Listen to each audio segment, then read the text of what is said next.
सच्चिदानन्दरूपाय विश्वोत्पत्त्यादिहेतवे तापत्रय विनाशाय श्रीकृष्णाय वयं नमः। अज्ञानतिमिरान्धस्य ज्ञानाञ्जनशलाकया चक्षुरुन्मीलितं येन तस्मै श्रीगुरवे नमः। गुरुर्ब्रह्मा गुरुर्विष्णु गुरुर्देवो महेश्वर गुरु साक्षात् परं ब्रह्म तस्मै श्री गुरवे नमः। आज जन्माष्टमी उपलक्षे गीता पाठेर এই যে আয়োজন, তো আজকে সেই পরম পিতার কিছু বিশেষ বিশেষ কথা আমরা আমাদের জীবনে আলোচনা করব। আজ 26শে আগস্ট 2024, 9ই ভাদ্র 1431। যদিও জন্মাষ্টমী আজ এবং কাল দুদিন বিভিন্ন জায়গায় পালিত হবে আনন্দের সঙ্গে। আমরা জন্মাষ্টমী তিথি পালন করব বিভিন্ন অনুষ্ঠানের মধ্য দিয়ে সেই পরম পিতাকে স্মরণ করে। তো আজ সেই মধুসূদনের বাণী দিয়ে, শ্রীকৃষ্ণের বাণী দিয়ে শ্রীকৃষ্ণের পূজা করব। জীবনে যদি আমরা সফল হতে চাই তাহলে কোন রাস্তায় আমাদের এগিয়ে চলা উচিত, কোন দিকগুলি আমাদেরকে ত্যাগ করা উচিত, কোন দিকগুলিকে অনুসরণ করা উচিত, আজকে এই ধরনের 8টি বৈশিষ্ট্যের কথা আমরা জানব, যেগুলো একজন সফল ব্যক্তির মধ্যে অবশ্যই থাকা দরকার। একজন চাষি হোক, একজন ব্যবসাদার হোক, একজন টিচার হোক, একজন ছাত্রছাত্রী হোক, যে পেশাতেই থাকুক না কেন, সেই পেশাতে যদি সে আরও উঁচু দিকে উঠতে চায়, যদি সফল হতে চায়, তাহলে তার মধ্যে কি বৈশিষ্ট্য থাকতে হবে আজকে মধুসূদনের বাণীর মধ্য দিয়েই জেনে নেব। আমার মনে হয় আজকে জন্মাষ্টমী তিথি খুব উৎকৃষ্ট হবে, যার উদ্দেশ্যে আমরা আজকে অনুষ্ঠান করছি তার বাণী দিয়েই আজকে তার পূজা করছি আমরা। তো যে যেখানেই জন্মাষ্টমীর অনুষ্ঠান করুন না কেন, সেই মধুসূদনের বাণীকে কিন্তু ভুললে চলবে না। আমরা আসল উদ্দেশ্যকে ছেড়ে দিয়ে অন্য উদ্দেশ্যের দিকে রত হই। তো আজকে আমরা মূল 8টি পয়েন্টের কথা আলোচনা করব, যেগুলো সফল হতে গেলে অবশ্যই আমাদের থাকতে হবে। প্রথম পয়েন্ট হলো যে কিভাবে মনকে নিয়ন্ত্রণ করা যায়। একজন সফল ব্যক্তি যদি মনকে নিয়ন্ত্রণ করতে না পারেন তাহলে অবশ্যই সফল হওয়া যাবে না। সুতরাং বিশেষ করে ছাত্রছাত্রীদের কথা বলবো, যারা আজকে এই ভিডিওটি দেখছো বা অনেক জায়গায় দেখছেন, তাদের উদ্দেশ্যে বলবো যে পিতামাতা হলে অবশ্যই আপনার সন্তানকে শোনান। কারণ অনেক বাবা মার কাছ থেকে শুনতে হয় যে আমার ছাত্রের পড়াশোনাতে মন লাগছে না, কাজে মন লাগছে না। তো কিভাবে মনটাকে কাজের মধ্যে লাগানো যায়, কি মধুসূদন বলছেন আজকে তা দিয়ে শুনবো। দ্বিতীয় হচ্ছে যে কথা কিভাবে বলবো তা আমাদেরকে শিখতে হবে। এমন একটা বিষয়, একটা 2 বছরের ছেলেও কথা বলতে শিখে যায়, কিন্তু 80 বছর বয়সের একজন ব্যক্তি কি কথা বলতে হবে আর কি বলা উচিত নয়, এটা আমরা শিখতে পারি না। যে জন্য আমাদের সংসারে শান্তি থাকে না, যে জায়গায় আমরা কর্ম করতে যাই কর্মক্ষেত্রে শান্তি থাকে না। সুতরাং কথা বলা একটা পদ্ধতি, সুতরাং এটা আমাদেরকে শিখতে হবে। মধুসূদন বলেছেন সফল হতে গেলে অবশ্যই কথা বলা আমাদেরকে শিখতে হবে। তো দ্বিতীয় পয়েন্টে আমরা এটা নিয়ে আলোচনা করব। তৃতীয় পয়েন্টে চলে যাব যে আমাদের সফল হতে গেলে সহ্য করতে শিখতে হবে। সেই সম্বন্ধে মধুসূদন কি বলছে আমরা 3 নম্বর পয়েন্টে আলোচনা করব। চতুর্থ পয়েন্ট চলে যাব যে সফল ব্যক্তি হতে গেলে অবশ্যই তার জীবনে শান্তি থাকবে। শান্তিবিহীন ব্যক্তি কোনোদিন জীবনে সফল হতে পারে না। সুতরাং শান্তি কিভাবে লাভ করা যায় তা আমরা আলোচনা করব। পঞ্চম পয়েন্টে আমরা দেখব যে সফল হতে গেলে অবশ্যই একজনকে ইন্দ্রিয় সংযমী হতে হবে। সফল ব্যক্তি অবশ্যই ইন্দ্রিয় সংযমী নয় এমন ব্যক্তি জীবনে কখনো সফল হতে পারে না। সুতরাং ইন্দ্রিয় সংযমের বিষয়ে মধুসূদন কি বার্তা দিয়েছে সমাজকে তা আমরা দেখব পঞ্চম উদ্ধৃতির মধ্য দিয়ে। ষষ্ঠ পয়েন্টে চলে যাব, জীবনে সফল হতে গেলে ক্রোধকে কি করে নিয়ন্ত্রণ করা যায় তা দেখব। যে ক্রোধী ব্যক্তি জীবনে কোনোদিনই সফল হতে পারে না। সুতরাং ক্রোধ আমাদেরকে দূর করতে হবে সফল হতে গেলে। সুতরাং এটি আমরা দেখব যে ক্রোধ দূর করার বিষয়ে তিনি কি বলছেন। 7 নম্বর পয়েন্টে, জীবনে সফল হতে গেলে অবশ্যই সুখী হওয়া প্রয়োজন। সুখবিহীন ব্যক্তি জীবনে কোনোদিন সফল হতে পারে না। সুতরাং সুখী কিভাবে হওয়া যায় তা আমরা দেখব 7 নম্বর পয়েন্টে। 8 নম্বর পয়েন্ট খুব গুরুত্বপূর্ণ একটা, যে দুঃখ কিভাবে দূর করা যায়। একজন সফল ব্যক্তি অবশ্যই দুঃখ দূর করতে সচেষ্ট হবেন। দেখুন, দুঃখ আসবে না এটা কিন্তু নয়, প্রত্যেকের জীবনে দুঃখ আসবে। তো সেই দুঃখটাকে দূর করতে কিভাবে সচেষ্ট হবে আজকে আমরা শিখব মধুসূদনের বাণীর মধ্যে দিয়ে। এই 8টি বাণীরও ফুল দিয়ে আজকে মধুসূদনের পুজো করব, প্রণাম জানাই। তো 8টি বাণীর মধ্য দিয়ে আজকে মধুসূদনের পুজো করব। তো চলুন শুরু করা যাক। প্রথম পয়েন্টে আমরা আলোচনা করব যে মনকে কিভাবে নিয়ন্ত্রণ করা যায়। মনকে নিয়ন্ত্রণ করার সঠিক রাস্তা কি, মধুসূদন কি বলছে দেখব। আরও একবার জন্মাষ্টমী উপলক্ষে সকল ভক্তবৃন্দকে আমার হৃদয়ের হৃদ্যতা দিয়ে নমন করি। আপনারা সকলে ভালো থাকুন, সুস্থ থাকুন। অবশ্যই গীতার বাণী শুনুন, গীতার পবিত্রময় বাণী আপনার সন্তানকে শোনান। এবং আজকে বিশেষভাবে আমরা আলোচনা করছি যে সফল হতে গেলে মধুসূদনের আজকে জন্মাষ্টমী তিথিতে 8টি ফুল দিয়ে মধুসূদনের পুজো করব, অর্থাৎ 8টি উদ্ধৃতি দিয়ে মধুসূদনের পুজো করব। তাই প্রথমেই আমরা আলোচনা করছি যে চঞ্চল মনকে কিভাবে শান্ত করা যায়। দেখুন, মনের ধর্মই হচ্ছে চঞ্চলতা। যদি চঞ্চল না হয় তাহলেই বরঞ্চ সেটা অসুবিধা। মনের ধর্মই হচ্ছে চঞ্চলতা। যেমন জলের ধর্ম নিচের দিকে বয়ে যাওয়া, জলের ধর্মই হচ্ছে নিচের দিকে বয়ে দেওয়া। এখন তাকে যদি উপরের দিকে তুলতে হয় তাহলে হয় মেশিনের মধ্যে দিয়ে তুলতে হয়। আমরা দেখেছি বাড়িতে আমরা মেশিনের মধ্যে দিয়ে জল আমরা একদম ছাদে তুলি। তো বলা হচ্ছে গীতার 6ষ্ঠ অধ্যায় অভ্যাস যোগের 34 নম্বর শ্লোকে স্বয়ং অর্জুন শ্রীকৃষ্ণকে বলেছেন, মন বড্ড চঞ্চল।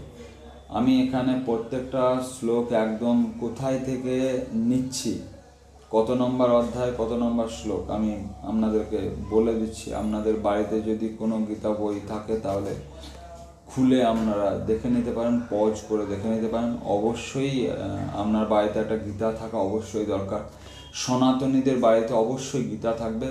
আমি পাশেই দেখছেন যে এটা গোরক্ষপুরের গীতা, জয়দয়াল গোয়েঙ্কার লেখা। মাত্র 200 টাকায় গীতাটা পাওয়া যাচ্ছে।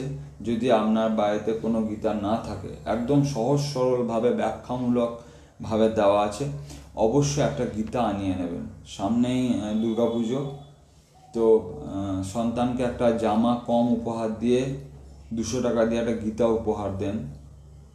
যে আপনি বন্ধুকে গীতা উপহার দিতে পারেন, শিক্ষক মহাশয়কে গীতা উপহার দিতে পারেন, ভাই বোনকে দিতে পারে। তো এটাই হবে আদর্শ কিছু দেওয়া। তো চলুন, গীতার 6ষ্ঠ অধ্যায় অভ্যাস যোগ। গীতায় মোট 700 শ্লোক আছে, 18টি অধ্যায় আছে। তো সেখানে বলছেন মধুসূদন, চঞ্চলং হি মনঃ কৃষ্ণ প্রমাথি বলবদৃঢ়ং তস্যাহং নিগ্রহং মন্যে বায়োরিব সুদুষ্করম। স্বয়ং অর্জুন বলছেন শ্রীকৃষ্ণকে যে দেখো মধুসূদন, এই মন বড্ড চঞ্চল, একে নিয়ন্ত্রণে কিভাবে আনা যায় তুমি আজকে আমাকে বলে দাও। আর আজকে শুধু আমাকে নয়, আমার মধ্য দিয়ে এই জগৎ সমাজের সব মানুষকে বলে দাও। কারণ জানেই না মনকে কিভাবে নিয়ন্ত্রণ করতে হয়, কন্ট্রোল করতে হয়। আর একজন সফল ব্যক্তি হতে গেলে অবশ্যই মন যদি নিয়ন্ত্রণে না থাকে তাহলে প্রচণ্ড বিপদ। সংসারে শান্তি আসবে না, কর্মক্ষেত্রে শান্তি আসবে না, আপনি যেখানেই যাবেন একটা অশান্তির বাতাবরণ তৈরি হবে। তাই নিজেকে সামলে নিন, গীতার বাণী শুনে নিজেকে পবিত্র করুন। বলছে যে বাতাসকে বদ্ধ ঘরে রাখলে যেমন সেই বদ্ধ করে রাখাটা যেমন দুষ্কর, তো ঠিক মনকে আবদ্ধ করে রাখাও ততটাই দুষ্কর, চঞ্চল। এই উদ্দেশ্যে মধুসূদন বলছেন, শ্রী ভগবান উবাচ, ঠিক তার পরের শ্লোকে, 6ষ্ঠ অধ্যায়ের 35 নম্বর শ্লোকে বলছে, অসংশয়ং মহাবাহ মন দুর্নিগ্রহং চলম অভ্যাসেন তু কান্তেয় বৈরাগ্যেন চ গৃহ্যতে। যে দেখো অর্জুন, তুমি যে কথাটা বলছো যে মনকে বশ করা যায় না, এটা সম্পূর্ণ ঠিক নয়। মন চঞ্চল, এটা তুমি ঠিক বলেছ, কিন্তু মনকে বশ করারও পদ্ধতি আছে। তার জন্য তিনি এখানে দুটো পদ্ধতি কথা বলছেন। এক হচ্ছে অভ্যাস, আর 2 হচ্ছে বৈরাগ্য। একদম বই খুলে দেখে নিন, স্পষ্টভাবে লেখা আছে, অভ্যাসেন তু কন্তেয় বৈরাগ্যেন চ গৃহ্যতে। অভ্যাস এবং বৈরাগ্যের দ্বারা মনকে বশ করা সম্ভব। তাহলে সেটা কীরকম? অভ্যাস হচ্ছে একটা কাজকে প্রতিনিয়ত করে যাওয়ার যে প্রক্রিয়া। আমার পড়াশুনো করতে ভালো লাগছে না, কিন্তু তবুও আমি পড়াশুনো করতে বসবো। এই যে করোনার জন্য দেখা যাবে যে আমাদের পড়াশুনো করার রেওয়াজটাই নষ্ট হয়ে গেছে। আমাদের যে সকাল সন্ধ্যে পড়তে বসতাম, এই রেওয়াজটাই নষ্ট হয়ে গেছে। সুতরাং এটাকে আবার ঘুরিয়ে আনতে হবে। ভালো লাগছে না, আমি 10 মিনিট বসলাম, তারপর দিন 15 মিনিট বসলাম। এইভাবে মনকে আস্তে আস্তে, এই যে মালা জপা হয়, এটার মূল উদ্দেশ্য কি? মূল উদ্দেশ্য হচ্ছে মনটাকে সংযম অর্থাৎ বেঁধে রাখা। মনটাকে এক জায়গায় রাখাটাই জপের প্রধান উদ্দেশ্য, অর্থাৎ মনকে আগে বশ করা। দেখবেন চাষিরা যে গরু চড়াতে যায়, কোনো কোনো গরু খুব লাফায়, তখন তার গলায় একটা বাঁশের অংশ বেঁধে দেওয়া হয় গলায়, যাতে সে ছুটতে না পারে, সে ধীরে ধীরে চলে। ঠিক আমাদের এই মনটার গলাতেও এই জপমালা নিয়ন্ত্রণ করার জন্যই জপমালাকে দেওয়া হয়, যাতে এই চঞ্চল মনটা ছুটতে না পারে। তো অভ্যাস হচ্ছে, যদি আমার করতে ভালো না লাগে, তাহলেও আমি প্রত্যেক দিন সেটাকে কিছুক্ষণ করে অভ্যাস করব, এবং আস্তে আস্তে দেখব যে সেটা না করলে একদিন আমি আর থাকতে পারছি না। তো এটাই হচ্ছে অভ্যাস। সুতরাং আমাদের যদি কোনো কাজে অভ্যাস না থাকে, ধীরে ধীরে আবার যেন আমরা অভ্যাস গড়ে তুলি।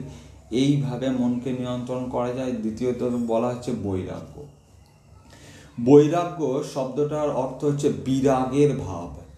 বিরাগ, এর মধ্যে রাগ শব্দটা পাই। রাগ বলতে আমরা কোনো জিনিস চাইলাম পেলাম না, এটা কিন্তু রাগ নয়। এই অর্থে এখানে কিন্তু রাগ অর্থে ব্যবহার করেনি। রাগ শব্দের অর্থ আমাদের শঙ্করাচার্য বলছেন যে বিষয়েষু অনাসক্তি। বৈরাগ্য বিদ্যা বলতে তিনি বোঝাচ্ছেন বিষয়েষু অনাসক্তি।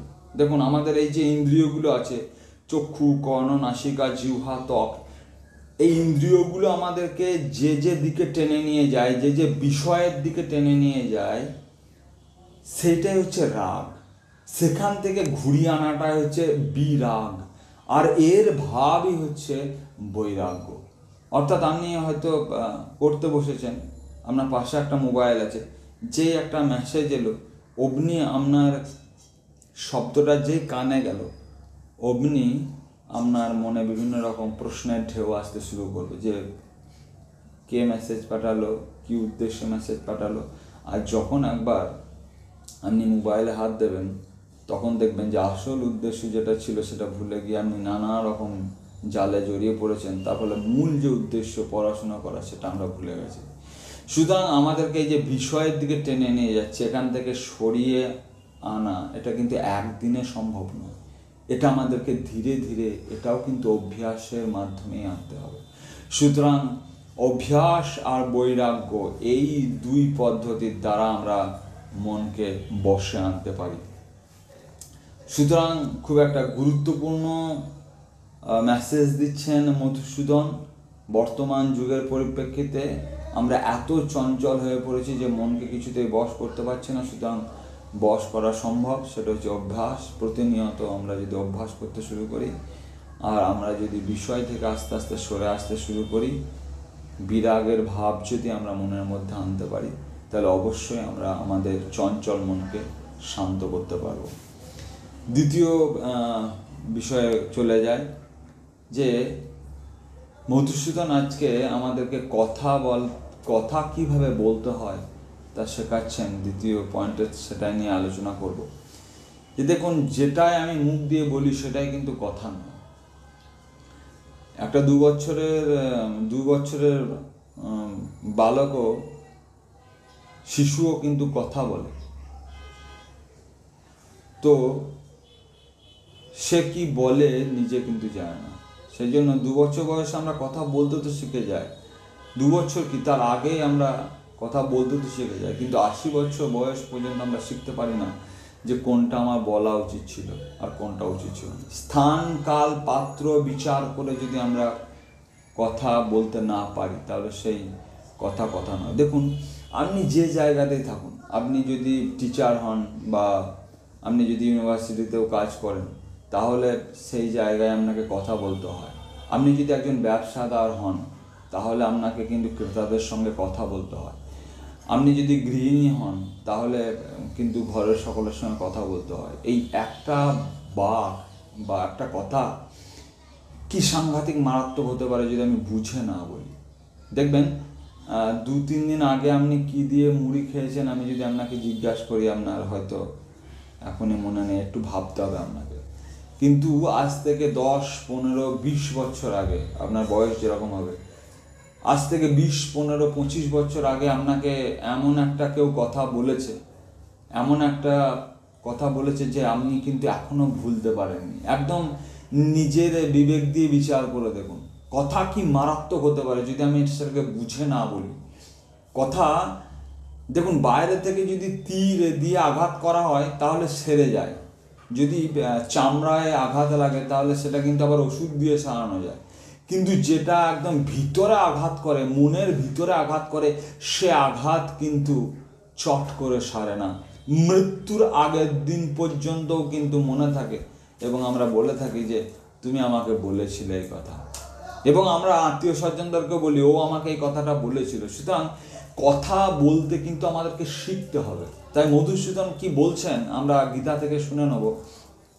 খুব গুরুত্বপূর্ণ একটা বিষয়, আমরা যেখানেই থাকি এইটা কিন্তু আমাদেরকে শিখতে হবে। আর আপনি যদি এটা শিখতে না পারেন, তাহলে আপনি যে প্রফেশনে থাকুন না কেন, আপনি যদি একজন ব্যবসাদার হন, কেউ যদি আপনার দোকানে কিছু কিনতে গেছে, ভালো করে ভেবে দেখুন, সামনেই দুর্গাপুজো আসছে, আপনি কোনো দোকানে জামা কাপড় কেনার জন্য গেছেন। এখন যে বিক্রি করছেন দোকানে, তাকে বলছেন যে আচ্ছা, আরও কিছু ভালো কালেকশন আপনার দোকানে নেই, এগুলো অনেক পুরনো হয়ে গেছে। এই কথাটা শুনে হয়তো তিনি উত্তেজিত হয়ে বলে ফেললেন, যদি আপনার পছন্দ না হয় অন্য দোকানে চলে যান, এই দোকানে আসার কি দরকার।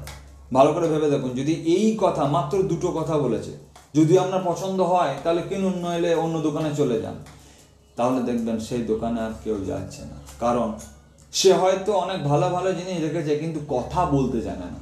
কিভাবে ক্রেতাদের সঙ্গে কথা বলতে হয় এটাও কিন্তু শিখতে হবে।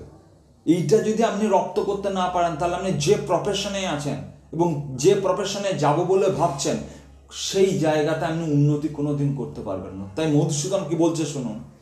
গীতার 17 নম্বর অধ্যায় তার 15 নম্বর শ্লোকে শ্রদ্ধাত্ময় বিভাগ যোগে বলছেন মধুসূদন, অনুদ্বেগং করং বাক্যং সত্যং প্রিয়ং হিতং জয়াত স্বাধ্যায়াভ্যাসনং চৈবং বাংময়ং তপ উচ্যতে।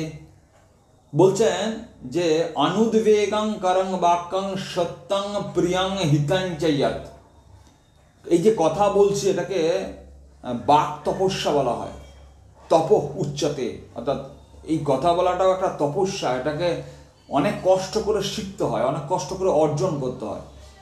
তো মধুসূদন বলছেন, একটা ছোট উদাহরণের মাধ্যমে বলি তাহলে বুঝতে পারবেন। গৌতম বুদ্ধের কাছে এক ভক্ত এসে বলছেন, জানেন প্রভু, সেই গ্রামের সেই ছেলেটা সেই মেয়েটার সঙ্গে, এইটুকু শুধু শোনার পর তাকে জিজ্ঞাসা করছে, আচ্ছা তুমি যে এই কথাটা আমাকে বললে, এই কথাটা কি সত্য বলে জানো? তখন শিষ্য বলছেন, না, আমি এই কথাটা সত্য কিনা আমি ঠিক জানি না। আচ্ছা, কথাটা কি কোনো প্রিয় কথা? বলছে, না, কথাটা প্রিয়ও না। আচ্ছা, কথাটা শুনলে কি আমার কোনো হিত হবে বা তোমার কোনো হিত হবে? বলছে যে না, তাও হবে না। তাহলে বলছি তুমি এই কথাটা বলো না। তাহলে যে কথাটা সত্য নয়, যে কথা প্রিয় বাক্য নয়, যে কথা হিত করে না এমন কথা না বলাই ভালো। মধুসূদন তাই বলছে। খুব ভালো করে মন দিয়ে ভেবে দেখুন, প্রত্যেকটা পয়েন্ট খুব মন দিয়ে অনুভব করে দেখুন।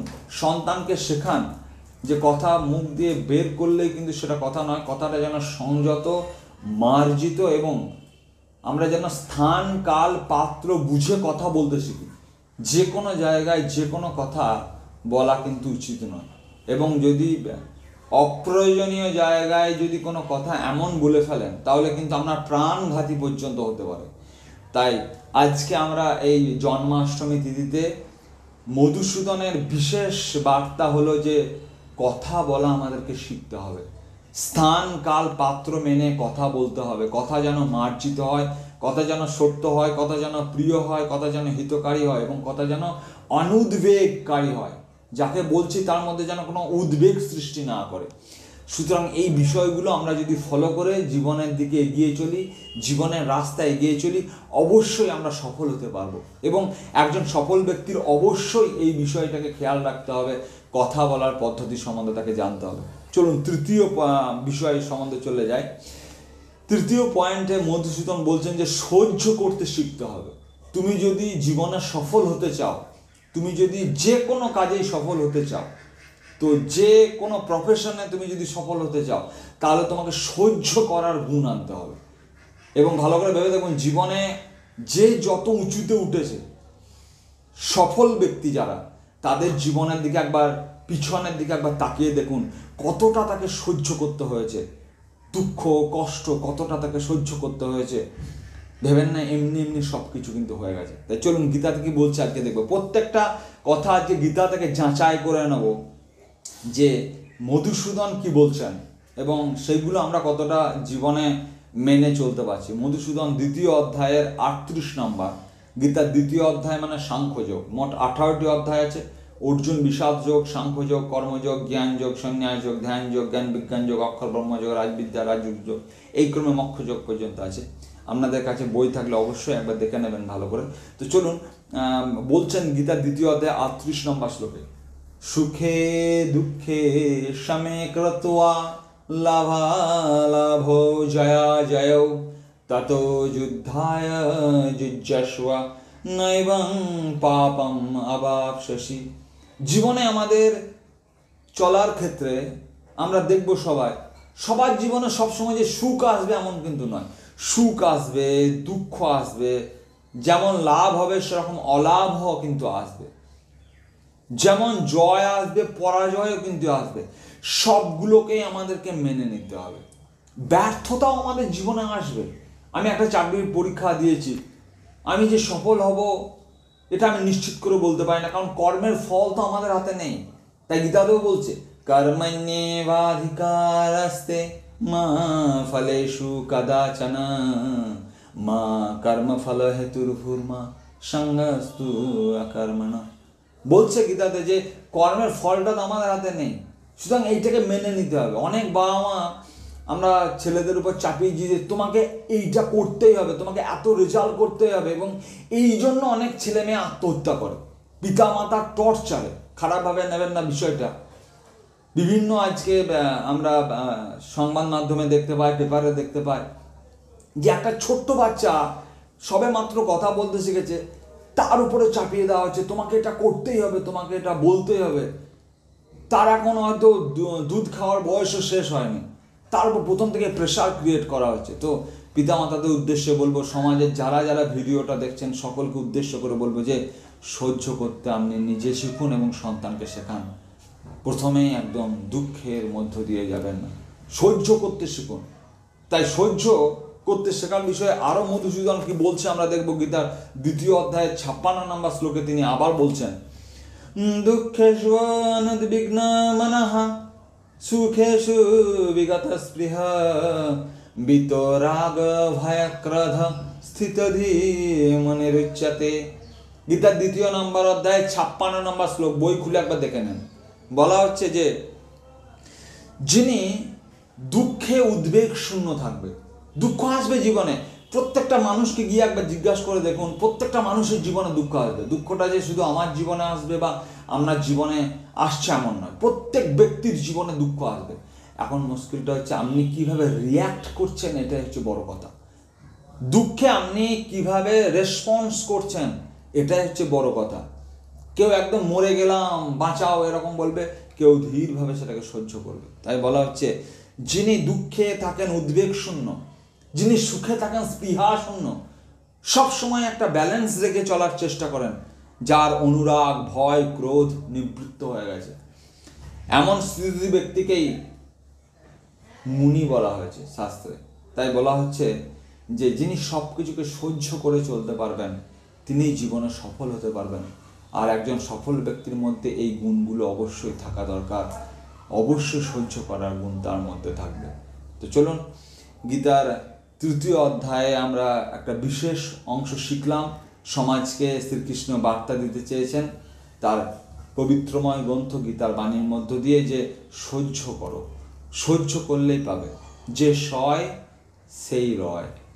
তো চলুন 4র্থ পয়েন্টে আলোচনা করব যে জীবনে শান্তি কিভাবে পাওয়া যায়। দেখুন, জীবনে সফল হতে গেলে অবশ্যই তার জীবনে শান্তি আছে। একজন শান্তিহীন ব্যক্তি জীবনে সফল হয়েছেন এরকম কিন্তু হতে পারে না।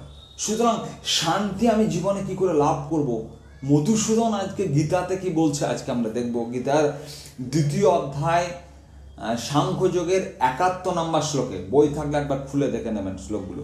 বলা হচ্ছে যে বিহায় কামান ইয়ঃ সর্বান পুমাংশ্চরতি নিঃস্পৃহ নির্মম নিরহংকারঃ স শান্তিম অধিগচ্ছতি।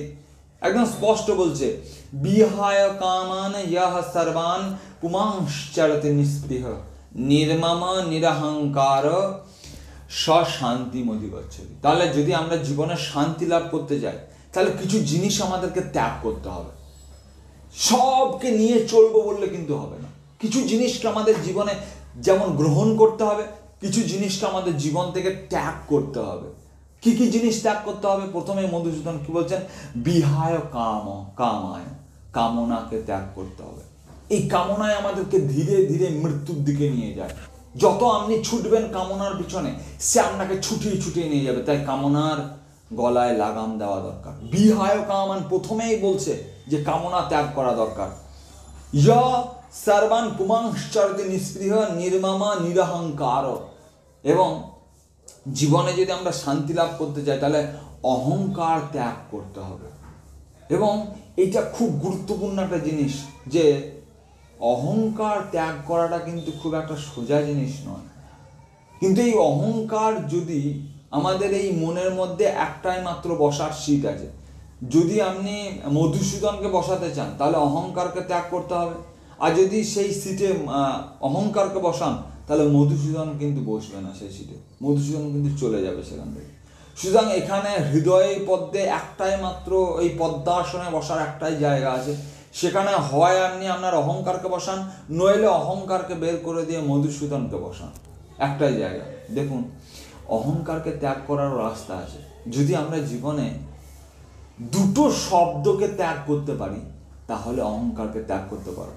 দেখুন একবার আমার কথাটা শুনে একবার দেখুন, যদি আমি এবং আমার এই দুটি শব্দকে যদি আমি ত্যাগ করতে পারি, তাহলে অহংকারকে আমি ত্যাগ করতে পারবো।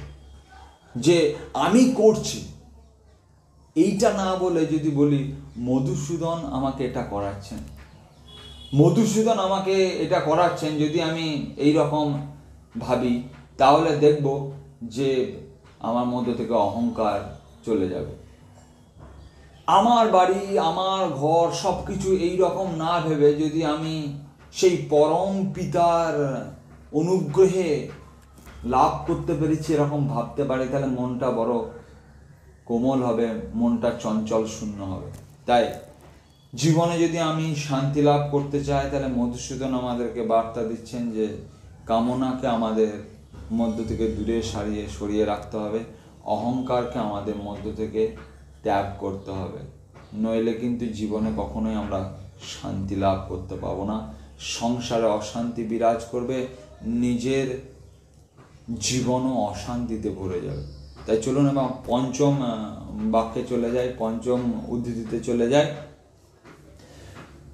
পঞ্চম উদ্ধৃতিতে আমরা পঞ্চম পয়েন্টে দেখবো, আলোচনা করতে গিয়ে দেখবো যে জীবনে সফল হতে চাইলে সংযমের কতটা প্রয়োজন আমরা আলোচনা করব। মধুসূদন বলছেন যে সংযম কতটা দরকার, যদি সংযমী না হয় তাহলে কখনোই আমি সফল হতে পারবো না। একজন সফল ব্যক্তির মধ্যে অবশ্যই সংযমী গুণ থাকবে। মধুসূদন গীতার 4th অধ্যায় জ্ঞান যোগের 39 নম্বর শ্লোকে বলছেন, শ্রদ্ধাবান লভতে জ্ঞানং তৎপর সংযতেন্দ্রিয় জ্ঞানং লব্ধ্বা পরাং শান্তিম অচিরেনাধিগচ্ছতি। বলছে শ্রদ্ধাবান লভতে জ্ঞানম তৎপর সংযতেন্দ্রিয় জ্ঞানং লব্ধ্বা পরাং শান্তিম অচিরেনাধিগচ্ছতি। যদি আমরা আমাদের ইন্দ্রিয়গুলিকে সংযম করতে না শিখি তাহলে কখনোই আমরা আমাদের উঁচুতে উঠতে পারবো না, জীবনের সেই পরম পবিত্র স্থানে আমরা পৌঁছাতে পারবো না। এই জন্য প্রথম দরকার ইন্দ্রিয় সংযমী হওয়া। দেখুন আমাদের এই যে ইন্দ্রিয়গুলি আছে, চক্ষু জ্ঞানেন্দ্রিয় আছে, চক্ষু, কর্ণ, নাসিকা, জিহ্বা, ত্বক, প্রথমত এইগুলোকে নিয়ন্ত্রণ করা দরকার। আমার যদি তাই বলছেন এই পয়েন্টেই বলা হচ্ছে যে এই জ্ঞান আমার থাকতে হবে, নইলে কিন্তু কখনোই আমি এটা করতে পারবো না। এই চোখ দিয়ে আমার কি দেখা উচিত ছিল আর আমি এসে কি দেখছি, এই কান দিয়ে আমার কি শোনা উচিত ছিল আর আমি কি শুনছি, এই পা দিয়ে আমার কোথায় যাওয়া উচিত ছিল আর আমি কোথায় যাচ্ছি, এই সংযমী ভাব যদি আমার না থাকে তাহলে কিন্তু আমি কখনোই সফল হতে পারবো না। ভাগবত পুরাণে বলছে যে অধর্ম 4টে জায়গায় বিরাজ করে। এই 4টে জায়গায় আমি যদি পা দিই তাহলে আমার সংসারে অশান্তি লাগবে, আমার জীবনে অশান্তি নেমে আসবে। তো বলা হচ্ছে যে অধর্ম 4টি জায়গায় বাস করে। ভাগবত পুরাণে যখন পরীক্ষিতের রাজত্বকাল চলছে, অর্জুনের পুত্র অভিমন্যু তার পুত্র পরীক্ষিত যখন রাজত্বকাল, এবং যখন কলি যখন ঢুকছে, তখন কলিকে যখন থাকার জায়গা দিচ্ছে না, তখন কলি 4টে একটু জায়গা চেয়ে নিয়েছিল, তখন তাকে 4টে জায়গা দিয়েছিল। কি কি? দূতং পানং স্ত্রিয়া শুনা ইয়ত্র ধর্মশ্চতুর্বিধম ইয়ত্র অধর্মশ্চতুর্বিধম। কোন কোন জায়গায়? দূতং পানং স্ত্রিয়া শুনা, এই 4টে জায়গায়। দূত মানে যে জায়গায় পাশা খেলা হয়, যে জায়গায় জুয়ো খেলা হয়, যদি আমার পায়ের উপর নিয়ন্ত্রণ না থাকে, আমি যদি সেই জায়গায় যাই তাহলে আমার ঘরে অশান্তি লাগবে, আমার জীবনেও অশান্তি লাগবে। পানং, যে জায়গায় মদ্যপান হয়, যদি আমি সেই জায়গায় যাই তাহলে তো আমার ঘরে অশান্তি লাগবে। স্ত্রী অশুনা, যদি আমি পরস্ত্রী গমন করি, অর্থাৎ বেশ্যালয়ে গমন করি, তাহলে তো আমার সংসারে অশান্তি লাগবে। দূতং পানং স্ত্রী অশুনা, আর যে জায়গায় হিংসামূলক কাজ হয় সেই জায়গায় যদি আমি যাই তাহলে তো অবশ্যই আমার ঘরকে শ্মশানপুরী করে তুলবে। তাহলে ভালো করে ভেবে দেখুন, এই ইন্দ্রিয়গুলোর প্রতি যদি আমার নিয়ন্ত্রণ না থাকে, এই চোখের প্রতি যদি আমার নিয়ন্ত্রণ না থাকে, যদি আমার এই জ্ঞান না থাকে, আমার কি দেখা উচিত আর আমি এই জগৎ সংসারে এসে কি দেখছি, আমার এই মুখ দিয়ে কি বলা উচিত ছিল, আমার যদি এই জ্ঞান না থাকে, আর আমি কি বলছি আমার এই যদি জ্ঞান না থাকে, এই কান দিয়ে আমি কি শুনছি আর কি শোনা উচিত ছিল, এই চোখ দিয়ে আমি কি দেখছি, আমার কি দেখা উচিত ছিল, এই জ্ঞান যদি আমার না থাকে, এই ইন্দ্রিয় সংযম যদি আমার না থাকে, তাহলে কখনোই আমি সফল হতে পারবো না। তাই একজন সফল ব্যক্তি অবশ্যই ইন্দ্রিয় সংযমী হবে। দেখবেন আমরা একাদশী পালন করি, এই একাদশীর মধ্যে একাদশ শব্দটা আছে। একাদশ মানে তো 11। 11টা কি? 5টি জ্ঞানেন্দ্রিয়, চক্ষু, কর্ণ, নাসিকা, জিহ্বা, ত্বক, 5টি কর্মেন্দ্রিয়, বাক, পানি, পাদ, পায়ু, উপস্থ, আর একটি হচ্ছে মন।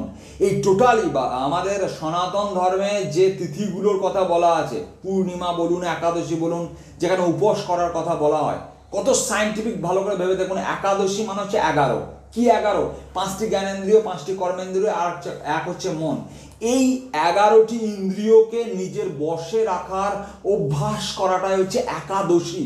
এই একাদশের অবস্থা লাগানোকেই বলা হয় একাদশী, স্ত্রীলিঙ্গ শব্দ। তো কত ভালো করে ভেবে দেখুন, ইন্দ্রিয় সংযম করার কথা বলা হয়েছে। মূল কথা হচ্ছে একাদশী পালনের মধ্য দিয়ে ইন্দ্রিয় সংযম করতে অভ্যাস করানো হচ্ছে আমাদেরকে, কিন্তু আমরা অনেকে বুঝতেই পারছি না। বরঞ্চ যে একাদশী করছে তাদেরকে আমরা ঠাট্টা অবহেলা করছি, আমরা সঠিক জিনিসটা না জেনে উল্টো পাল্টা মন্তব্য করে বসছি। তাই আমার দয়া করে অনুরোধ যে অন্তত কোনো জিনিস যে করছে তার সম্বন্ধে মন্তব্য করার আগে সঠিকভাবে জানুন তিনি কি করছেন। অন্তত তিনি তো অভ্যাসটা তো অন্তত করতে শুরু করেছেন, আপনি তো এখন সেটাও করতে শুরু করেন। তাই মধুসূদন আমাদেরকে এই জন্মাষ্টমী তিথিতে বিশেষভাবে ইন্দ্রিয় সংযমের কথা আমাদেরকে বলছেন। যদি একজন সফল ব্যক্তি আমি হতে চাই তাহলে অবশ্যই আমাকে ইন্দ্রিয় সংযমী হতে হবে। ইন্দ্রিয় সংযমী ছাড়া আমাদের জীবনে সফল হওয়ার কোনো রাস্তা নেই, বিকল্প কোনো অল্টারনেটিভ রাস্তা নেই, আমাদেরকে ইন্দ্রিয় সংযমী হতে হবে। এবার চলে যাই আমরা ষষ্ঠ পয়েন্টে, 6 নম্বর পয়েন্টে চলে যাই। জীবনে যদি আমি সফল হতে চাই তাহলে একটা বিশেষ দিক মধুসূদন আমাদেরকে ইন্ডিকেট করছেন যে আমাদেরকে ক্রোধের হাত থেকে দূরে থাকতে হবে। খুব ভালো করে দেখুন, জীবনে ক্রোধী ব্যক্তি কখনোই সফল হতে পারে না। তাই আমাদেরকে মধুসূদন আজকে তার জন্মাষ্টমী তিথিতে আমি একবার অনুরোধ করব যে গীতা যেখানেই জন্মাষ্টমী তিথি হচ্ছে অবশ্যই ধুমধাম করে পালন করুন, কিন্তু যার জন্য জন্মাষ্টমী তিথি তিনি কি বলে গেছেন অন্তত গীতা পাঠ একবার করুন, একবার গীতা পাঠ শুনুন, একবার গীতা পাঠ অন্তত শোনা দরকার। অন্তত জন্মাষ্টমী তিথিতে তো অবশ্যই গীতা পাঠ শোনা দরকার, কারণ যার জন্য আপনি জন্মাষ্টমী করছেন তার কথা আপনি মানছেন না, আপনি আনন্দ উৎসবে মেতে আছেন, এটা কিন্তু হতে পারে না। তাই আজকে আমরা আনন্দ উৎসব করব, অবশ্যই আমাদের সেই পরম পিতার আজকে জন্মাষ্টমী তিথি, অবশ্যই তার উদ্দেশ্যে আমরা নাচ গান বিভিন্ন রকম করব, বিভিন্ন রকম সুন্দর খাবার দাবার হবে, তার সঙ্গে তার কথাগুলোকে ভুললে কিন্তু চলবে না। তিনি আমাদেরকে কি বলছেন সেটা তো আমাদেরকে মনে রাখতে হবে, সেটা আসল জিনিসটা না করে আমরা নকল জিনিসে মেতে উঠেছি। আজকের দিনে আজকের জগতে এটাই সব থেকে বেশি ফেক দেখা যাচ্ছে, যে আসল জিনিসটা আমি করছি না, নকল জিনিসটা নিয়ে বেশি মাতামাতি করছি। তাই আজকে আমরা কোনো রকম আড়ম্বর ছাড়াই গীতা পাঠের অনুষ্ঠান করছি, সঙ্গে দেবজি তো আমাদের আছে। তো চলুন আমরা একসঙ্গে আগিয়ে যাই। বলা হচ্ছে জীবনে যদি আমরা সফল হতে চাই তাহলে ক্রোধকে আমাদেরকে দূরে রাখতে হবে। দেখুন গীতাতে বলছে, গীতার 16 নম্বর অধ্যায় দৈবাসুর সম্পদ বিভাগ যোগে বলছে, 21 নম্বর শ্লোকে বলছে, ত্রিবিধং নরকেশ্বদ্বারং না শাতমনঃ কাম ক্রোধস্তথা লোভ তস্মাদেতত্রয়ং ত্যজেৎ। শ্রীকৃষ্ণ মেসেজ দিচ্ছেন, শ্রীকৃষ্ণ আমাদেরকে বলছেন যে কাম ক্রোধ আর লোভ এই তিনটে হচ্ছে নরকে যাবার দরজা। নরক কি আমরা কেউ জানি না, মরার পর নরকে যাব না স্বর্গে যাব সেটা তো তর্কের বিষয়। তো আগে থেকে ইন্ডিকেট করে দিচ্ছেন মধুসূদন যে যদি তুমি এই তিনটে রাস্তার যে কোনো একটা রাস্তাতে পা দাও তাহলেই তোমার সংসারটা নরক হবে, তোমার জীবনটা নরক হয়ে যাবে। সেই জন্য বলছে কাম ক্রোধ এবং লোভ এই তিনটেকে সরিয়ে রাখতে। তো আজকে আমি ক্রোধ সম্বন্ধে বলছি যে কেউ কখনো ভেবে দেখেছেন আমরা রেগে যাই কেন, এই রাগের মূল উৎসটা কি? তাহলে আমাকে যদি ক্রোধ দূর করতে হয় তাহলে আমাকে এর উৎস জানতে হবে। আমার শরীর খারাপ হচ্ছে, গ্যাস হচ্ছে, তাহলে গ্যাসটা হচ্ছে কেন এইটাকে যদি আমি জানতে পারি তাহলেই তো সেটা নিরাময়ের রাস্তা আমার কাছে এসে গেল। তাহলে এই ক্রোধ কেন আমাদের মধ্যে উৎপন্ন হয় এইটা যদি আমি জানতে পারি তাহলে অবশ্যই আমরা ক্রোধকে দূরে সরিয়ে রাখতে পারবো। তাই মধুসূদন বলছেন গীতার 2য় অধ্যায়ে সাংখ্য যোগের 62 এবং 63 নম্বর শ্লোকে। আমি অবশ্যই বলবো যারা ভিডিওটি শুনছেন, যে সমস্ত ছাত্রছাত্রী ভিডিওটা শুনছো, যে সমস্ত পিতা মাতা দর্শকবৃন্দ যারা শুনছেন তাদেরকে বলবো অবশ্যই একবার গীতা বইটা আজকে খুলে একবার পড়ুন। আজকে জন্মাষ্টমী তিথিতে আমি আপনাদেরকে অনুরোধ করছি একবার অন্তত গীতা বইটা খুলুন, কি লেখা আছে অন্তত পড়ুন। অন্তত এইটাই শ্রেষ্ঠ পূজা হবে, তার বাণী দিয়েই তাকে পূজা করা, তার বাণীগুলোকে আজকে সমাজে উদ্ধৃত করা, আজকে সমাজে তুলে ধরা। ধ্যায়ত বিষান পুংস সঙ্গান্তেষু উপজায়তে সঙ্গাৎ সঞ্জয়তে কাম কামাৎ ক্রোধ অভিজায়তে। খুব সুন্দর করে এই শ্লোকে বলছে যে কোথায় থেকে ক্রোধ জন্মায়। দেখুন যদি আমরা বিষয় চিন্তা করতে থাকি, তাহলে আমাদের মধ্যে আসক্তির জন্ম নেয়। দেখবেন যে জায়গায় ওই জুয়া খেলা হচ্ছে, 10 টাকা দিয়ে 20 টাকা পেয়ে যাচ্ছে, 20 টাকা দিয়ে 100 টাকা পেয়ে যাচ্ছে, যদি কিছুক্ষণ আপনি সেইখানটাতে থাকেন, তাহলে আপনার পাওয়ার প্রতি আসক্তি বেড়ে যাবে। তাই বলছে কোনো জিনিসের যদি আপনি ধ্যান করতে শুরু করেন, কোনো জিনিসকে যদি এক মনে মনন করতে শুরু করেন, তাহলে সেই জিনিসটা পাওয়ার ইচ্ছা আপনার মধ্যে বেড়ে যাবে। তো এই আসক্তি থেকেই জন্ম নেয় আমাদের মধ্যে কামনার, আর এই কামনা যখন বাধাপ্রাপ্ত হয় তখনই ক্রোধের জন্ম নেয়। খুব ভালো করে মন দিয়ে শুনবেন, কামনা যখন বাধাপ্রাপ্ত হয় তখনই কামাত ক্রোধ অভিজায়গত। কামাত পঞ্চমী বিভক্তি ব্যবহার করা হয়েছে, যারা আমরা কারক পড়েছি অবশ্যই জানি। কামাত ক্রোধ অভিজায়তে, কাম থেকে ক্রোধের জন্ম হয়। কোনো একজন ছেলে সে বাবাকে বলছে, বাবা আমাকে একটা ভালো মোবাইল লাগবে, অন্তত 25,000 টাকা দামের মোবাইল লাগবে। এখন বাবা সামান্য চাষ করে তার সংসার নির্বাহ করে, ছেলেকে বলছে না এত দামের মোবাইল তো আমি দিতে পারবো না। তাহলে যখনই তাকে বলবে যে এত দামের মোবাইল দিতে পারবো না, সঙ্গে সঙ্গে তার পুত্রের ক্রোধ জন্মাবে পিতার প্রতি। তাহলে কেন ক্রোধটা জন্মালো? না, সন্তান ভেবেছিল যে একটা মোবাইল নেবে, সে আরো 10 জনকে ফোন করতে পারবে, বিভিন্ন রকম খেলা গেম সে খেলতে পারবে। কিন্তু এই বিষয়টা যখন তার বাবা না করে দিচ্ছে যে আমি দিতে পারবো না, তখন এই কামনায় যখন বাধা পেল, তখনই তার মধ্যে ক্রোধ উৎপন্ন হলো। এবং এর পরবর্তী শ্লোকে বলছে এই ক্রোধ আপনাকে কোন জায়গায় নিয়ে যাবে ভালো করে জেনে নিন, অবশ্যই তাহলে ক্রোধের হাত থেকে আপনি বেঁচে যাবেন। বলছে ক্রোধাদ ভবতি সম্মোহ, সম্মোহাদ স্মৃতি বিভ্রমা, স্মৃতিভ্রংশাদ বুদ্ধিনাশ, বুদ্ধিনাশাৎ প্রণিষ্যতি। ক্রোধাদ ভবতি সম্মোহ, ক্রোধ থেকে মোহ উৎপন্ন হয়। সম্মোহাৎ স্মৃতি বিভ্রম, মোহ থেকে স্মৃতি বিভ্রমের সৃষ্টি হয়। স্মৃতিভ্রংশাৎ বুদ্ধিনাশ, স্মৃতিভ্রংশ থেকে আমাদের বুদ্ধি চলে যায়। আর যার বুদ্ধির বিনাশ হয়ে যায় তার তো বিনাশ অবশ্যম্ভাবী। তাহলে খুব ভালো করে ভেবে দেখুন এই ক্রোধ কোথায় থেকে জন্মালো। এই ক্রোধকে যদি আপনি নিয়ন্ত্রণ করতে না পারেন, তাহলে শেষ পর্যন্ত আপনার মৃত্যু পর্যন্ত হতে পারে। তাই আজকে জন্মাষ্টমী তিথির এই বিশেষ তিথিতে মধুসূদন আমাদেরকে বার্তা দিচ্ছেন যে ক্রোধ হচ্ছে ভয়ঙ্কর নরকে যাওয়ার এক রাস্তা। সুতরাং অবশ্যই তুমি ক্রোধের হাত থেকে দূরে থাকো।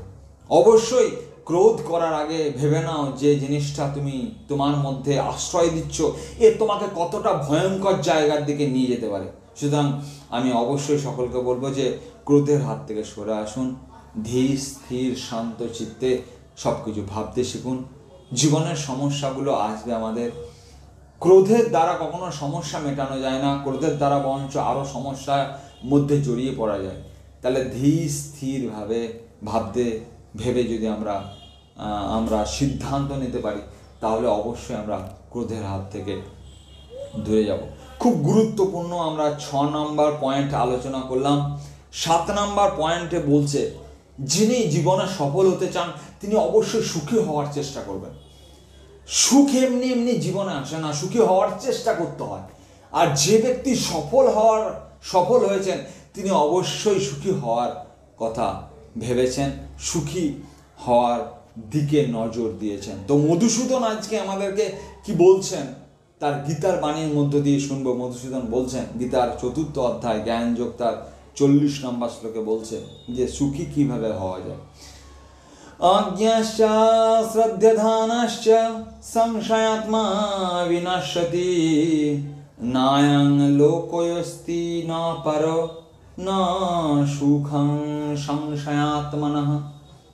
একদম স্পষ্ট বলছে ন সুখং সংশয়াত্মনঃ। বলছে যে ব্যক্তি অজ্ঞ, যে ব্যক্তি শ্রদ্ধাহীন, যে ব্যক্তি সংশয়াকুল, তিনি জীবনে কখনো সুখী হতে পারেন না। ভালো করে মন দিয়ে শুনুন, এই শ্লোকে বলছে অজ্ঞাশ্চ অশ্রদ্ধানাশ্চ সংশয়াত্মা বিনশ্যতি। তাহলে যে ব্যক্তি অজ্ঞ, যে ব্যক্তি মূর্খ, যে ব্যক্তি জ্ঞানহীন, যে ব্যক্তি সংশয়াকুল, তিনি কখনোই জীবনে সুখী হতে পারেন না। আমি আপনাদেরকে আগেও বলেছিলাম জীবনে জ্ঞানের দরকার, মূর্খ ব্যক্তি জীবনে কখনোই সুখী হতে পারে না। তো বলা হচ্ছে জিসকা জ্ঞান আয়ে উসকা মাথা নোয়া যায়, জিসকা মাথা খরি উসকা বিবেক লোপ পায়। ভালো করে দেখবেন যখন আমাদের মধ্যে জ্ঞান, একজন ব্যক্তি জ্ঞানী তা কি করে বুঝবেন আপনি? কারোর মধ্যে তো লেখা থাকবে না এই ব্যক্তিটা জ্ঞানী, এই ব্যক্তিটা অভদ্র, এই ব্যক্তিটা ভদ্র। আপনাকে তো বডি ল্যাঙ্গুয়েজ দেখে সেগুলোকে বুঝতে হবে। তো কি করে আপনি বুঝবেন একটা ব্যক্তি জ্ঞানী? দেখবেন যে ব্যক্তি জ্ঞানী, জিসকা জ্ঞান আয়ে উসকা মাথা নোয়া যায়। ভালো করে ভেবে দেখবেন, যে গাছে ফল আসে দেখবেন গাছের মাথা আপনা থেকে নত হয়। দেখবেন এই যে ধান বসাচ্ছে, তো এই যে ধান যেগুলো দেখবেন ধান হবে, পুষ্টল ধান হবে, সেগুলো দেখবেন আস্তে আস্তে মাথা নিচু দিকে যাবে। জিসকা মাথা খ্যারি উসকা বিবেক লোপ পায়। দেখবেন যেগুলো আগ্রা হবে একদম মাথা খাড়া করে দাঁড়িয়ে থাকবে। যে মেঘে বৃষ্টি আসবে দেখবেন সেই মেঘ নিচের দিকে নেমে আসবে। সুতরাং যখন আমাদের মধ্যে জ্ঞান আসবে আমাদের মাথা আপনা থেকে নত হবে। শুষ্ক কাষ্ঠশ্চ মূর্খশ্চ ন ভিদ্যতে। দেখবেন অজ্ঞ ব্যক্তি যেমন শুকনো কাঠ ভেঙে যাবে তবু কোনোদিন মাথা নত করবে না। ঠিক যখন দেখবেন মাথা নত করতে যদি আমরা না শিখি তাহলে জীবনে আমরা কোনোদিন সফল হতে পারবো না। আজকের এই মাথা নত না করার জন্য এই ইউক্রেন এবং রাশিয়া দুজনের মধ্যে যুদ্ধ এখনো চলছে। এখনো যুদ্ধ শেষ হয়নি, প্রায় 2-3 বছর ধরে যুদ্ধ, সব শেষ। সেই জন্য আমরা ঈশ্বরের প্রতি যেন সবসময় শ্রদ্ধা যুক্ত থাকি, আমরা কখনোই যেন শ্রদ্ধাহীন না হয়।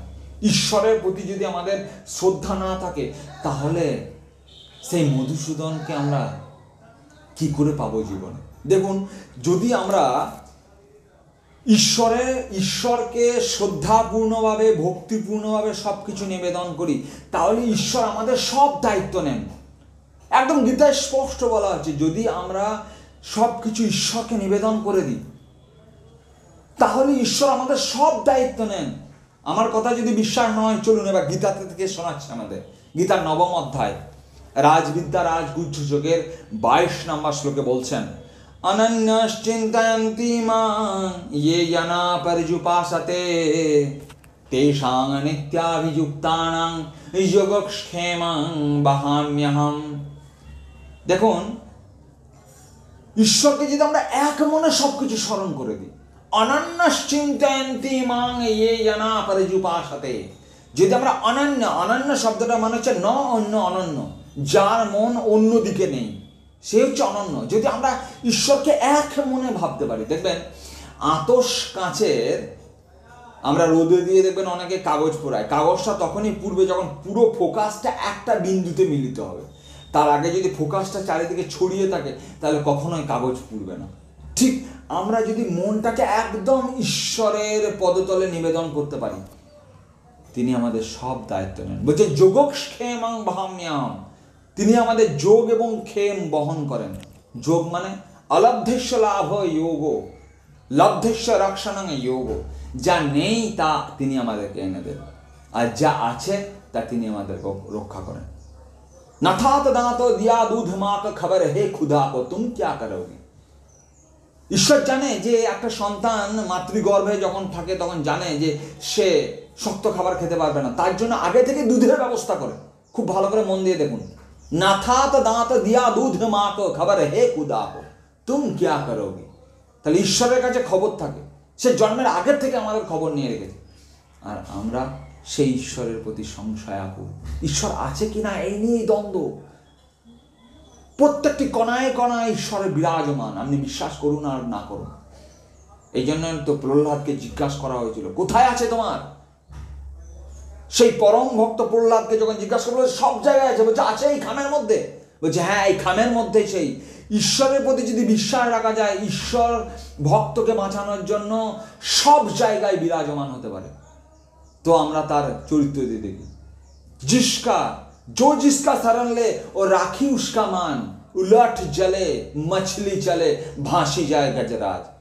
দেখুন, মাছ জলকে আশ্রয় করে, সেই জন্য একটা ছোট্ট মাছ জলের বিপরীতে যেতে পারে, কিন্তু একটা বিশাল হাতি জলের বিপরীতে যেতে পারে না। তার ক্ষমতা অনেক বেশি, কিন্তু জলের বিপরীতে যেতে পারে না। কেন না, মাছ সবকিছু জলকে সমর্পণ করে দেয়, তাই তো তার সমস্ত দায়িত্ব নেয়। जो जिसका शरण ले ও রাখি উস্কা মান, जो जिसका शरण ले, যিনি যার শরণ নেবেন তিনি তার সম্মান রক্ষা করবেন। যদি আমরা ঈশ্বরকে সবকিছু নিবেদন করে দিতে পারি তাহলে ঈশ্বর সবকিছু সহ্য করবেন, সবকিছু দায়িত্ব নেবেন আমার। তাই আমরা এই সপ্তম উদ্ধৃতির মধ্য দিয়ে জানলাম যে ঈশ্বরের প্রতি আমাদের শ্রদ্ধা থাকা দরকার। জীবনে যে যতই আমরা বড় হই না কেন, যে যতই আমরা অর্থ রোজগার করি না কেন, ঈশ্বরের কৃপা ভুললে কিন্তু চলবে না, নইলে কিন্তু শেষ দিনে ঈশ্বরকে ডাকলে তিনি আর আসবেন না। এখন আমার অর্থ আছে, এখন আমার বন্ধু বান্ধব আছে, এখন সব আছে, তখন আমি বলি তুমি কে হে? আর শেষ দিনে যখন কেউ থাকবে না, তখন আমি মধুসূদনকে ডাকবো, তখন মধুসূদনও তো আমাদেরকে বলবে তুমি কে হে। সেটা কি ভালো লাগবে? সেটা কখনোই ভালো লাগবে না। তাই আপনার টাকা পয়সা আছে আমি জানি, আপনার 10 তলা ফ্ল্যাট আছে আমি জানি, আপনার বহু লোক আপনাকে সম্মান করে জানি, কিন্তু আপনিও সেই পরম পিতাকে সম্মান করতে শিখুন। অজ্ঞ, শ্রদ্ধাহীন এবং সংশয়াকুল ব্যক্তি কখনোই জীবনে সুখী হতে পারে না, কখনোই জীবনে সফল হতে পারে না। তাই আজকে মধুসূদন আমাদেরকে গীতার বাণীর মধ্য দিয়ে এই বিশেষ বার্তা দিচ্ছেন, যদি তুমি সুখী হতে চাও তাহলে অবশ্যই তুমি এই বিষয়গুলিকে ঈশ্বরের প্রতি ভক্তি রাখো, ঈশ্বরের প্রতি শ্রদ্ধা রাখো। তিনি তোমাকে সব দেবেন, তোমার যা নেই তা এনে দেবেন এবং যা আছে তা রক্ষা করবেন। যোগ এবং ক্ষেম এই দুটোকে তিনি বহন করে চলেন। আজকে আমাদের গীতা পাঠের মধ্য দিয়ে একদম শেষ মধুসূদনের বার্তাতে পৌঁছে গেছি। তিনি বহু মূল্যবান বার্তা দিলেন। এবার জীবনের সব থেকে শেষ মধুসূদনের অষ্টম বক্তব্য হচ্ছে যে জীবনে সফল হতে গেলে অবশ্যই তিনি দুঃখকে দূর করার চেষ্টা করবেন। জীবনে সফল হতে গেলে অবশ্যই তিনি দুঃখকে দূর করার চেষ্টা করবেন। দেখুন, দুঃখ জীবনে আসবে না এমনটা নয়। এই পৃথিবীর কোনো একটা ব্যক্তিকে আপনি দেখাতে পারবেন না যে তার জীবনে দুঃখ আসেনি। দুঃখ আসবে, আত্মীয় স্বজন ছেড়ে চলে যাওয়ার দুঃখ, স্ত্রী ছেড়ে চলে যাওয়ার দুঃখ, পিতামাতা এই সংসার ত্যাগ করে চলে যাওয়ার দুঃখ, একের পর এক দুঃখ আমাদের সামনে আসবে। যিনি জীবনে সফল হওয়ার চেষ্টা করবেন তিনি অবশ্যই দুঃখকে দূর করার চেষ্টা করবেন। তিনি কখনোই দুঃখকে নিয়ে চলার চেষ্টা করবেন না। এটাই একজন সফল একজন জ্ঞানী ব্যক্তির বৈশিষ্ট্য হওয়া উচিত। তাই দেখুন, গীতায় 6ষ্ঠ অধ্যায় অভ্যাস যোগের 17 নম্বর শ্লোকে কি বলছে। দুঃখকে দূর করতে গেলে কি ফর্মুলা মধুসূদন আজকে দিচ্ছে, আজকে শুনবো। মধুসূদন বলছেন, যুক্তাহার বিহারস্য युक्त चेष्टस्य कर्मसु युक्त स्वप्न अवबधस्य योगो भवति दुःखः। গীতার 6ষ্ঠ অধ্যায় 17 নম্বর শ্লোকে বলছে। আরো একটা কথা আপনাদেরকে মনে পড়িয়ে দিই যে গীতার বরাহ পুরাণে বলেছে যে আমাদের জীবনে এত কষ্ট কেন জানেন? বরাহ পুরাণে বলছেন যে মধুসূদন বলছেন, গীতাশ্রয়ে অহং তিষ্ঠ্বামি গীতা মে চত্তমং গৃহম গীতা জ্ঞানম উপাশ্রিত্য ত্রিলোকান পালয়ামি অহম পালয়াম্যহম। বলছে যে মধুসূদন বলছেন, বরাহ পুরাণে বলছেন, গীতাশ্রয়ে অহং তিষ্ঠ্বামি, আমি গীতাকে আশ্রয় করে থাকি। গীতা মে চত্তমং গৃহম, গীতা আমার ঘর। গীতা জ্ঞানম অনুসৃত্য, গীতার জ্ঞানকে অবলম্বন করে আমি এই ত্রিলোককে পালন করে থাকি। আর আমরা যদি এই রকম গীতার বাণী না শুনি, আমরা যদি এই ধরনের গীতার বাণী পালন করে চেষ্টা না করি, তাহলে তো আমাদের জীবনে দুঃখ আসবে। আমরা জীবন থাকতে কখনো গীতা শুনলাম না, জীবন থাকতে কখনো গীতাকে বুঝলাম না, গীতায় যে রাস্তায় চলার কথা বলা হয়েছে গেলাম না, তাহলে আর মরার পর বুকে গীতা দিয়ে কি হবে? তাই বলা হচ্ছে যে সময় থাকতে গীতাকে পড়ুন, গীতাকে বুঝুন, গীতায় যে রাস্তায় চলার কথা বলা হয়েছে যান, তাহলে অবশ্যই আপনি দুঃখ দূর করতে পারবেন। তাই বলছে, যুক্তাহার বিহারস্য যুক্ত চেষ্টস্য কর্মসু যুক্ত স্বপ্ন অববোধস্য যোগো ভবতি দুঃখ। দুঃখকে দূর করার 5টা ফর্মুলার কথা এখানে বললো। কি বললো? যিনি দুঃখকে দূর করতে যান তিনি যুক্তাহার, আহার ঠিক করে নেন। বিহারস্য, তিনি বিহার ঠিক করে নেন, কোন জায়গায় যাওয়া উচিত কোন জায়গায় যাওয়া উচিত নয়। যুক্তাহার বিহারস্য যুক্ত চেষ্টস্য কর্মসু, তিনি কর্মের প্রতি সচেষ্ট থাকেন। নাক ডাকিয়ে 9টা পর্যন্ত ঘুমাচ্ছে, এই ধরনের ব্যক্তিদের একটা দিনের দিনচর্চা দেখলেই বোঝা যায় যে আজ থেকে 10 বছর পরে সে কোন জায়গায় পৌঁছাবে। তার জীবনে সুখ আসবে না দুঃখ আসবে। ষাঁড়ের মতো 9টা পর্যন্ত ঘুমিয়ে যাচ্ছে। একটা ষাঁড়ও দেখে লজ্জা পায়, আমার বলতে ভুল হলো, একটা ষাঁড়ও 6টার সময় উঠে যায়, সেও দেখে হাসে যে এও 9টা পর্যন্ত ঘুমাচ্ছে, এও কি আমার থেকে অধম কোনো প্রাণী নাকি? সেও আমাদের সম্পর্কে ভাবতে আরম্ভ করে।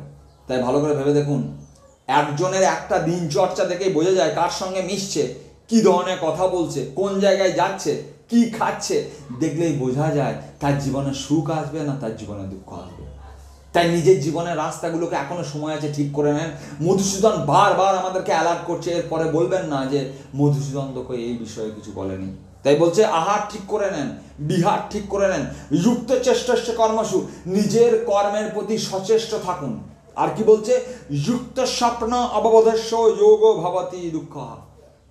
যুক্ত স্বপ্ন অববোধস্য, যে নির্দিষ্ট পরিমাণ ঘুমায় এবং যে অববোধ মানে জেগে থাকে জীবনে, সেই দুঃখকে দূর করতে পারেন। দেখুন প্রত্যেকটা পয়েন্ট এখানে ভেরি ভেরি ইম্পর্টেন্ট। যুক্তাহার বিহারস্য যুক্ত চেষ্টস্য কর্মসু। আজকে এই জন্মাষ্টমী তিথিতে বিশেষ করে ছাত্র সমাজের জন্য একটা বার্তা দেবো। এখানে যে তৃতীয় পয়েন্টটা বলা হলো যুক্ত চেষ্টস্য কর্মসু, তুমি কর্মের প্রতি সচেষ্ট থাকো। তুমি যে জায়গায় পৌঁছাতে যাচ্ছ, অবশ্যই তোমার জীবনে একটা গোল থাকবে। গোলহীন ব্যক্তি জীবনে সফল জায়গায় পৌঁছাতে পারে না। আমি বাসে চেপে পড়লাম, আবার দেখা যাচ্ছে সাঁইথিয়ায় গিয়ে নেমে পড়লাম, আবার সেখানে গিয়ে চেপে পড়লাম, সিউড়িতে গিয়ে নেমে পড়লাম। আমি তাকে জিজ্ঞাসা করছি তুমি যাবে কোথায়? বলছে আমি কোন জায়গায় যাবো, আমার কোনো নির্দিষ্ট জায়গা নেই। তাহলে বলুন সে নির্দিষ্ট কোনো জায়গায় পৌঁছাতে পারবে? যার নিজের জীবনে কোনো গোল নেই, আমি কোন জায়গায় যেতে চাই কোনো নির্দিষ্ট ঠিকানা নেই, তিনি কি জীবনে সঠিক জায়গায় পৌঁছাতে পারবেন? তাই কর্মের প্রতি আমাদেরকে সচেষ্ট থাকতে হবে। এর জন্য লাইফ ম্যানেজমেন্ট আমাদেরকে থাকতে হবে, ডে ম্যানেজমেন্ট থাকতে হবে, মান্থ ম্যানেজমেন্ট থাকতে হবে। প্রত্যেকটা দিনের পরিকল্পনা থাকে, আমি এই একদিনে এই কাজগুলো করব, আমি 1 সপ্তাহে এই কাজগুলো করব, আমি 15 দিনে এই কাজগুলো করব, আমি 1 মাসে এই কাজগুলো করব, আমি 1 বছরে এই কাজ করব, আমি 5 বছরে এই কাজ করব। যদি আমাদের এই প্ল্যানিং না থাকে তাহলে কি করে আমি উঁচুতে উঠবো, কি করে আমি সফল ব্যক্তি হব? হতে চাই কিছু সফল, কিন্তু আমি মেনে চলছি না তো সফল হওয়ার জন্য যে রাস্তা দিকে যাওয়ার কথা বলা হয়েছে। তাই দেখুন শিক্ষার্থীদের জন্য বিশেষ 2টি শ্লোক আমি বলবো, যে কোন গুণগুলি তার মধ্যে থাকা উচিত আর কোন গুণগুলি থেকে তার দূরে থাকা উচিত। খুব গুরুত্বপূর্ণ শ্লোক, অন্তত পিতামাতা যদি শুনছেন তাহলে অবশ্যই আপনার সন্তানকে শোনান এই কথাগুলো। শিক্ষক শিক্ষিকা যদি হন তাহলে ছাত্রদেরকে বলুন এই কথাগুলো। নইলে আজকে সমাজকে রক্ষা করা যাবে না। আজকে সমাজ যে রাস্তা দিকে যাচ্ছে, যে অবক্ষয়ের দিকে যাচ্ছে, যদি আমরা গীতার বাণী যদি সামনে না নিয়ে আসি তাহলে কখনোই এই মারণ ব্যাধির হাত থেকে বাঁচা যাবে না। তাই দেখুন কি বলছে গীতাতে, শিক্ষার্থীর 5টি গুণের কথা বলা হয়েছে। কি বলছে, কাক চেষ্টা বকধ্যানম সা নিদ্রা তথৈব চ অল্পাহারী গৃহস্ত্যাগী শিক্ষার্থী পঞ্চলক্ষণম। শিক্ষার্থী হতে গেলে তার 5টি লক্ষণ থাকবে। কি, কাক ও চেষ্টা, কাকের মতো চেষ্টা থাকবে তার। দেখবেন ভোর হতে না হতেই কাক উঠে নিজের গন্তব্যস্থলের দিকে রওনা দেয়। কখনো দেখেছেন একটা কাক 8টা পর্যন্ত ঘুমাচ্ছে? কাক চেষ্টা বক ধ্যানম। দেখবেন বক যখন মাছ ধরে, ভালো করে দেখবেন, একদম এক পায়ে দাঁড়িয়ে একদম মাছের দিকে লক্ষ্য, একদম আর কোনো দিকে দৃষ্টি নেই। বক ধ্যানম। আমরা যে জিনিসটা পেতে চাইছি তার দিকে যদি লক্ষ্য না থাকে, আমাদের লক্ষ্যটা ওই যদি চারিদিকে ছড়িয়ে ছিটিয়ে থাকে, তাহলে আমরা জীবনে সফল হতে পারবো না। কাক চেষ্টা বক ধ্যানম সা নিদ্রা। সা নিদ্রা, একজন যদি ছাত্র হতে চায়, ছাত্রী হতে চায়, তার গুণ কি বলছে, সা নিদ্রা। সা শব্দের অর্থ হচ্ছে কুকুর, কুকুরের মতো সে নিদ্রা থাকবে, মানে যেন অল্পতেই জেগে যায়। দেখবেন কুকুর ঘুমাচ্ছে, পাশ দিয়ে কেউ গেলেই জেগে গেছে, এমন নয় 8টা পর্যন্ত একদম কে গেল না গেল তো কোনো খবর রাখে না। তাহলে কাক চেষ্টা বকধ্যানম সা নিদ্রা তথৈব চ অল্পাহারী এবং গৃহস্ত্যাগী। অল্পাহারী, ছাত্র হতে গেলে সে অল্প আহার করবে, এমন নয় যে একদম পেট ভরে খেয়ে নিয়েছে। গৃহস্ত্যাগী, গৃহস্ত্যাগী মানে ঘর ছেড়ে দিয়ে পালাবে, এখানে সে কথা বলা হয়নি। গৃহস্ত্যাগী মানে যে জিনিসগুলো তাকে অ্যাট্রাক্ট করে সেই জিনিসগুলো থেকে দূরে থাকার কথা বলা হয়েছে। তাহলে একজন ছাত্র হতে গেলে অবশ্যই এই 5টা জিনিসের কথা তোমরা মনে রাখবে।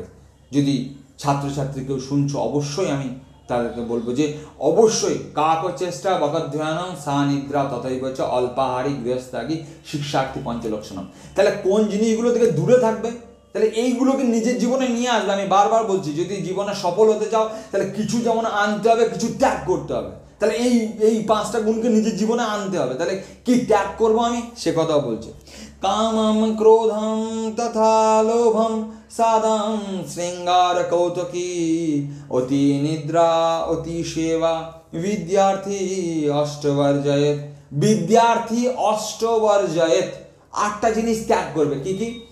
কামম ক্রোধম তথা লোভম, কামনাকে ত্যাগ করবে। কারণ এই কামনা কি ভয়ঙ্কর মারাত্মক ব্যাধি, আমি আগে আলোচনা করাইলাম গীতার 2 নম্বর অধ্যায়ের 62 নম্বর এবং 63 নম্বর শ্লোক।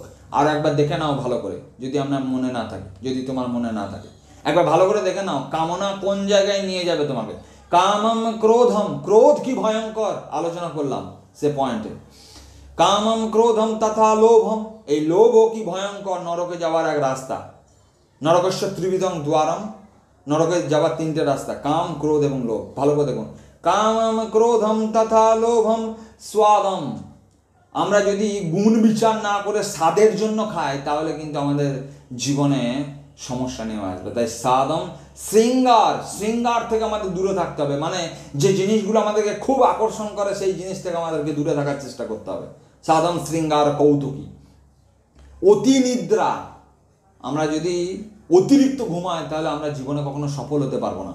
সফল হতে গেলে অতি নিদ্রা, এই খারাপ গুণটি আমাদেরকে ত্যাগ করতে হবে। একদিনে না হলে অভ্যাস করতে হবে আমাদের এখনো বয়স আছে, আমরা এখন অভ্যাস করে নিতে পারি। জীবন হচ্ছে একটা অভ্যাসের দাঁত। তুমি যেমন অভ্যাস করবে তোমার জীবন সেই রকম গড়ে উঠবে। একটা কাঁচা মাটির কলসিকে আমি যেমনভাবে তৈরি করব সে তেমন রূপ দেবে। আমি যদি ঘোড়া তৈরি করতে চাই তাহলে ঘোড়া হবে, আমি যদি কলসি তৈরি করতে চাই তাহলে কলসি হবে। তাহলে কেন হবে না? আমি যদি ছোট থেকে ভোরে ওঠা অভ্যাস করি, ব্যায়াম করা অভ্যাস করি, দিনচর্চা করা অভ্যাস করি, গীতা পাঠ করা অভ্যাস করি, খেলাধুলা করা অভ্যাস করি, তাহলে আমার জীবন সেরকম হবে। আর আমি যদি অসৎ সঙ্গে মিশি, বিড়ি খাই, সিগারেট খাই, গাঁজা খাই, সেইভাবে যদি চলার চেষ্টা করি, আমার জীবন নরকগামী হবে। তাহলে কোন দিকে যাবে? তুমি অভ্যাস করে নেবে সেইভাবে যাওয়ার। তাহলে অতি নিদ্রা অতি সেবা, তাহলে অতি সেবা, কারোর কাছ থেকে সেবা নেওয়ার প্রক্রিয়া, এটাও ত্যাগ করার চেষ্টা করবে। তাহলে শিক্ষার্থী হতে গেলে 5টা গুণকে গ্রহণ করার চেষ্টা করবে, 8টা অবগুণকে ত্যাগ করার চেষ্টা করবে। আর আমরা বেশি কথা বলবো না। তো জন্মাষ্টমী উপলক্ষে সকলকে, সকল ভক্তবৃন্দকে প্রণাম জানাই, যে যেখান থেকে এই অনুষ্ঠানে আছেন।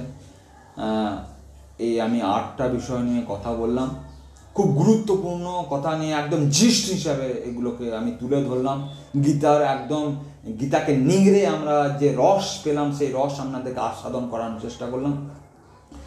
বিভিন্ন শ্রাদ্ধা অনুষ্ঠানে, বিভিন্ন অনুষ্ঠানে আমাদের গীতা পাঠ চলছে। যদি আপনিও মনে করেন আপনি গৃহশান্তির জন্য, শ্রাদ্ধা অনুষ্ঠানের জন্য বা আপনার গ্রামে হরিবাসরের জন্য যে কোনো বিষয়ে গীতা পাঠ করাতে চান, তাহলে আমাদের সঙ্গে যোগাযোগ করে নেবেন। আমাদের ফোন নাম্বার এখানে দিয়ে দেওয়া হবে, যোগাযোগ করে নেবেন অবশ্যই।